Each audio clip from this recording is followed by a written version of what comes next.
자, 결국은 각자 도생으로 가는 건가? 21시간 남았다. 사전 투표까지는 뭐 21시간 남았는데 단일화 얘기죠. 그런데 사전 투표를 넘겨도 사실 단일화를 하려는 마음이 있으면 본투표 직전까지도 단일화는 할 수 있습니다만 시간이 중요한 게 아니라 마음이 중요한 거겠죠. 단일화를 할 의지가 이준석 후보에게 있느냐 없느냐. 결국은 그 문제인 것 같습니다. 단일화를 할 의지가 있으면 이준석 후보가 단일화 할 것이고 마음이 없으면 단일화는 안 되겠죠. 자, 여론조사 공표 금지 기간에 돌입했습니다. 공표 금지 기간 직전에 실시된 여론조사 결과 함께 보시죠. 자, KBS 여론조사 결과 이재명 후보 45, 김문수 36, 이준석 10.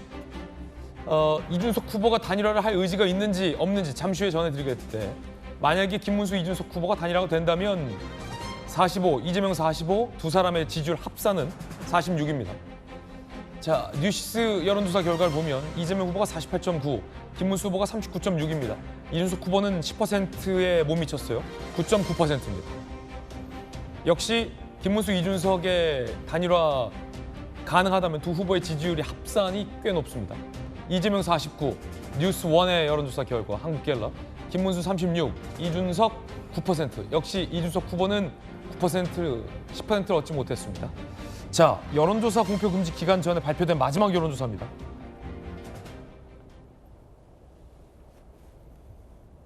일단 첫 번째는 이준석 후보 지지율이 3개 중에서 2개에서는 10을 못 얻었어요. 앞서 정광재 대변인이 계속 지적했던 부분이 저 부분인데 이준석 후보가 만약에 본투표에 실제 투표에서 득표가 10%를 못 얻는다면 단순히 어떤 정치적인 존망의 문제뿐이 아니다. 다른 여러 가지 리스크가 있을 수 있다라는 분석해 주셨잖아요. 근데 공표 기간 전에 나온 여론조사들이 이준석 후보가 지금 10%에 못 넣는 조사들이 지금 꽤 많은데 어떻게 보세요? 사실 이 객관적인 정황을 분석할 때 제가 많은 그 선거 결과를 잘 예측했다고 생각하거든요. 근데 지금 이준석 후보가 독자 후보로 그 제3지대에서 뛰었을 때 10%를 얻을 수 있을까 없을까? 네네. 이건 정말 모르겠어요. 전 정말 50대 50. 그래서 조금 운이 좋으면 10% 넘을 수 있을 것 같고요. 운에 달렸다. 운이 나쁘면은 9.78%에 그칠 수도 있을 것으로 혹시 보는데. 앞서 TV 토론의 어떤 그 발언 논란도 영향을 미칠까요? 저는 사실 그 선거 막판에 가장 많은 영향을 주는 게 막말 변수라고 하잖아요. 이게 어제 직접적으로 인용한 막말은 아니었겠지만 대중이 인식하는 것은 거의 막말 수준으로 인식하고 있거든요. 영향을 분명히 줄 수 있다고 보고요. 특히 이준석 후보에 대한 비호감도가 특정 연령과 또 성별에서 작용하고 있단 말이에요. 이게 어제 인용한 것에 대해서 가장 반감을 갖고 있는 여성에게 가장 취약하다. 20, 30대 여성분들은 정말 이준석 후보에 대해서 네네. 뽑고 싶지 않은 후보다라는 인식이 더 강화될 가능성은 크다고 봐야겠죠. 근데 이 10%를 얻느냐 못 얻느냐는 앞으로 이준석 후보가 이제 독자 후보로서 완주했을 때 정치를 하는 과정에서 굉장히 중요한 레퍼런스가 될 수 있을 거라고 생각합니다. 근데 지금 놓고 보면 이준석 후보는 완주 가능성이 크다고 봅니다. 앞으로 21시간 남았다고 하는데 사전 투표가 대략 대선에서는 30% 중반까지 올라가기 때문에 내일 사전 선거가 이루어지기 전까지 단일화 이루어지지 않으면 본 투표 때까지 단일화하겠다. 이건 아무 의미가 없는 거예요. 그래서 이런 전체적인 맥락을 봤을 때는 이준석 후보의 독자 출마 가능성 높아졌고요. 저는 그래서 우리 당의 자강 전략 분명히 그 전에도 좀 나왔어야 된다고 생각하지만 이 자강 전략을 하려면 결국엔 40% 중반을 우리 김문수 후보가 얻어야 된다는 건데 그러려면 보다 적극적인 중도층 흡수 메시지를 김문수 후보가 직접 내야 하는 시점에 왔다 이렇게 평가합니다.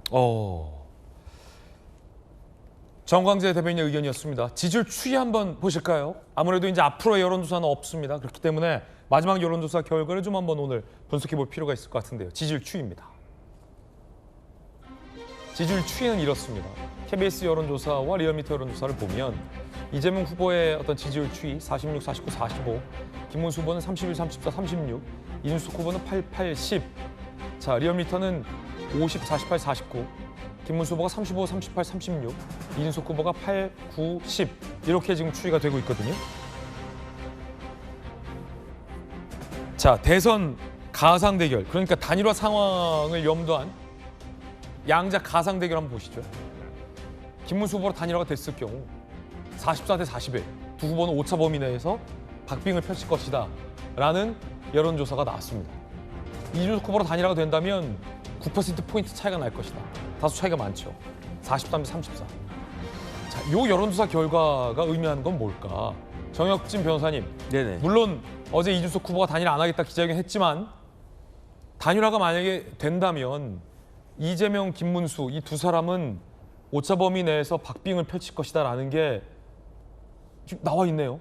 그럴 수밖에 없는 게 지금 국민의힘이 여당 아니겠습니까? 어쨌든 뭐 여당이라고 할 수밖에 없겠죠.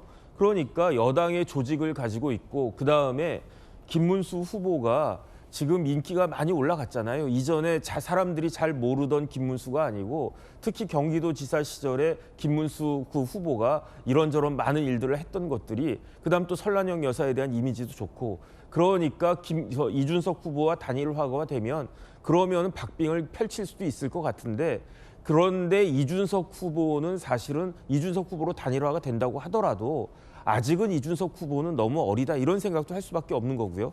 그렇기 때문에 사실은 그 오늘 내로 단일화하는 게 굉장히 중요하다는 생각이 드는 게 그럼 국민의힘 입장에서는 네네. 지금 저 그래프를 다시 한번 우리 PD님이 띄워주시면 단일화를 안 하면 아까 3자 대결로 그냥 그렇게 끝나는 거고 네네. 단일화를 하면 44대 41 해볼만 하다라는 생각을 할 텐데 네네. 그 키는 이준석 후보가 쥐고 있으니 답답하고 뭐 할 노릇이겠군요. 그러니까요. 그 더군다나 이제 그 사전 투표가 이준석을 지지하는 사람들은 누구겠습니까? 젊은이들이잖아요. 젊은이들은 사전 투표를 많이 할까요? 적게 할까요? 많이 하지 않겠습니까? 그러니까 오늘까지 단일화하는 것이 그 효과를 위해서라도 굉장히 필요한데 그다음에 아무리 제가 생각해봐도 제가 이준석 후보라고 하면은 이쯤 되면 못 이기는 척하고 하면서 그러면서 어제 또 그 TV 토론까지 다 했겠다. 그러면서 단일화에 응할 것 같은데 그런데 이준석 후보는 뭐 본인이 자신이 있다라고 이야기하지만 누가 봐도 이준석 후보에 대한 투표는 사표가 되지 않겠습니까? 그러니까 저는 정광재 대변인하고 생각이 약간 다른 게 정광재 대변인은 지금 지지율 정도의 득표가 나올 거라고 생각하지만 저는 거기에 상당히 미치지 못할 것이다라는 그런 생각을 하거든요. 90이 안 될 거다. 네, 그러니까 단일화 해가지고 만약에 김문수 후보가 대통령 된다라고 하면 그거는 이준석 후보한테도 어마어마한 대박인 거고요. 그다음에 김문수 후보가 그 설령 낙선한다고 하더라도 이준석 후보에게는 어느 정도 그 입지가 룸이 있을 거라고 저는 아무리 생각해도 그런데 뭐 평양감사도 본인이 싫다라고 하니까 그러면 어쩔 수 없겠다. 그런데 과연 끝까지 계속 그 유지할 수 있을지 그다음에 이제 결과가 딱 오픈이 됐을 때 그땐 또 어떤 일이 벌어질지 그런 부분들까지 좀 잘 생각하는 게 좋지 않을까 그런 느낌이 듭니다. 양태경 변호사 어떻게 보십니까? 앞서 이 여성 특정 신체 부위와 관련된 이준석 후보의 발언이 이제 앞으로 여론조사 공표 금지 기간이라 여론의 변화가 어떻게 이어지는지 알 수는 없는데 영향을 미칠지. 두 번째는 이준석 후보의 어떤 이 영향을 만약에 미친다면 이준석 후보가 지금 한 9에서 10 남짓인데 더 떨어질 수도 있다는 건데 그러면 이 막판에 어떤 단일화 가능성의 변수가 있는지 어떻게 보세요? 예, 저는 앞서 말씀하신 뭐 정 대변인과 정 변호사님 말씀을 동일하면서 그 사실 이 선거 막판이 되면은 제일 중요한 게 이제 입조심, 이제 설하거든요. 근데 이제 어제 TV 토론에서 나왔던 뭐 진짜 심각한 막말이 저는 굉장히 표심에 영향을 미칠 거라고 생각을 보고요. 또 특히나 이제 결국 막바지가 되면 이제 사표를 방지하고 싶다는 심리, 그러니까 내가 그 낸 표가 아무런 이 당선이라든가 그 득표에 큰 영향을 미치지 못하게 되면 결국은 당선은 좀 당선 가능성이 높은 쪽으로 몰릴 수밖에 없는 심리가 적용이 돼서, 그러니까 즉 결국 보수나 그 후보자 보수 이제 국민들은 좀 결집하는 양상을 보일 거로 보입니다. 그래서 실제 저 발표된 여론조사보다는 이준석 후보의 득표율은 좀 많이 떨어질 거다 그렇게 예상을 하게 되고요. 그래서 저는 사실은 뭐 양쪽 뭐 이재명 후보나 김문수 후보 측 표 차이가 그렇게 크진 않을 거다 그렇게 예상을 하고 실제 저 여론조사 지지율보다는 실제 이준석 후보의 득표율은 좀 많이 떨어지지 않을까 그렇게 예상을 합니다. 예. 자, 정혁진 변호사님, 양태정 변호사님의 어떤 개인적 견해다라는 말씀 드리겠습니다. 어제 이준석 후보가 단일화는 없다라고 못을 박았습니다. 그런데 이 본투표까지는 아직 시간이 남아있다라는 얘기도 나옵니다. 한번 들어보시죠. 저는 저희 당 전체 당원과 지지자 그리고 국민 여러분께 거듭 말씀드렸습니다. 비상계엄에 책임이 있는 세력으로의 후보 단일화는 이번 선거에 없습니다.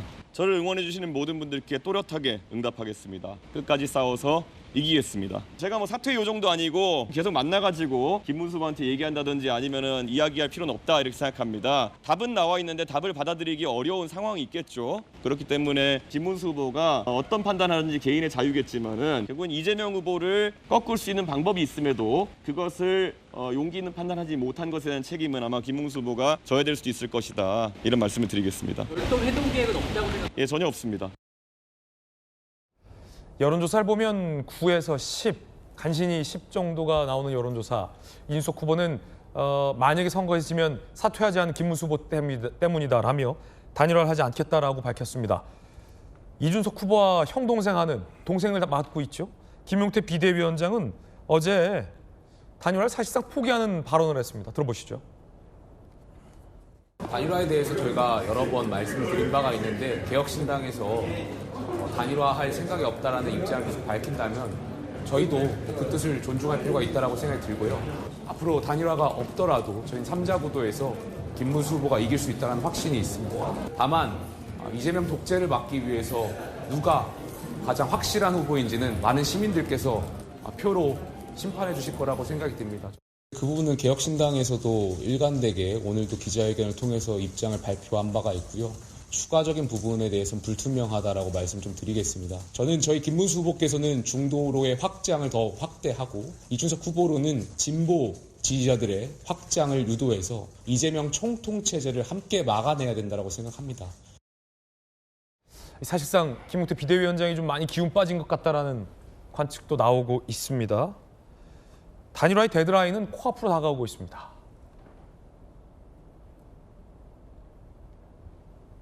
자, 대선 완주 의지, 자강론을 거론하면서 데드라인을 맡고 있는 이 두 명의 친한 형 동생 사이인데요. 이제는 뭐 개혁신당의 후보와 국내미 비대위원장 자격이죠. 자, 당 내에서 이제 어르고 달래기는 없다라는 얘기도 나옵니다.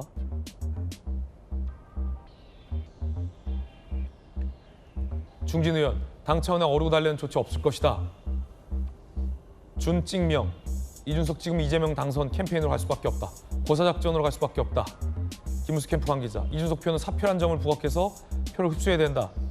국민의힘 입장에서는 이준석 후보에게 그렇게 구애를 했는데 단일화를 하지 않는다면 고사시킬 수밖에 없다라는 전략도 뭐 당연히 나올 수밖에 없을 것 같습니다. 정광재 대변인님. 네. 뭐 현실적으로 준찍명 캠페인으로 갈 수밖에 없습니다. 아, 준찍명이다. 네. 이준석 후보 찍으면 이재명 후보가 대통령 된다. 이것은 1997년 그 이인재 후보가 출마하면서 결국 이인재 후보를 찍었기 때문에 김대중 후보가 당시에 대통령이 될 수 있었거든요. 네네. 지금도 거의 같은 구도라고 보고요.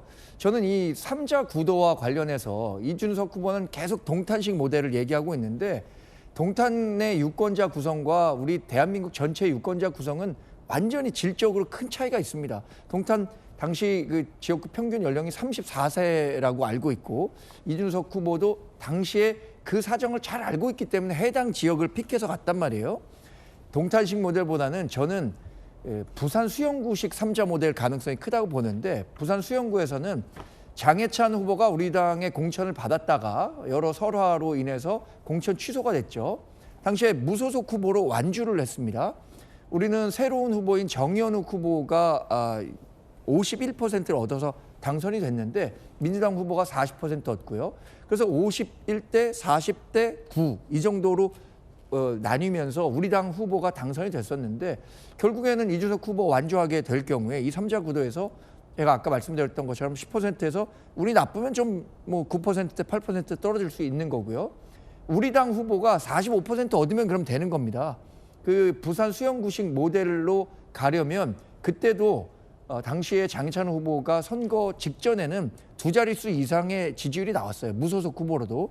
그런데 우리가 캠페인을 했었던 건 결국엔 장해찬 후보 뽑으면 소중한 한 석이 그때 당시는 정말 개헌이 흔들릴 정도의 100석 아래로 떨어질 수도 있다고 얘기했기 때문에 그런 위기감이 고조되면서 우리 당을 지지했던 반들이 결집하면서 정현욱 후보가 당선될 수 있었던 거거든요. 그래서 부산 수영구식 모델을 우리가 전략적으로 벤치마킹하면 그게 바로 준칙명과 동일한 손상이 있다고 보거든요. 이런 적극적인 캠페인으로 우리 당 지지자들 또 이준석 후보를 찍으면 사표된다. 이거 당연하게 우리가 주장할 수밖에 없는 거죠. 예. 자, 김재원 이 후보 비서실장도 그런 얘기했습니다. 이준석 찍으면 이재명 된다. 길게 얘기 안 했군요. 짧게 얘기했군요. 이준석 후보, 이준석 뽑아 김재원 같은 구태를 물러나게 해보자. 당권 싸움에 대구시장 노릴 거다라며 김재원 비서실장도 저격했습니다. 자, 오늘 라디오에서 이준석 후보와 김재원 비서실장 인터뷰도 돼 있는데 한번 들어보시죠.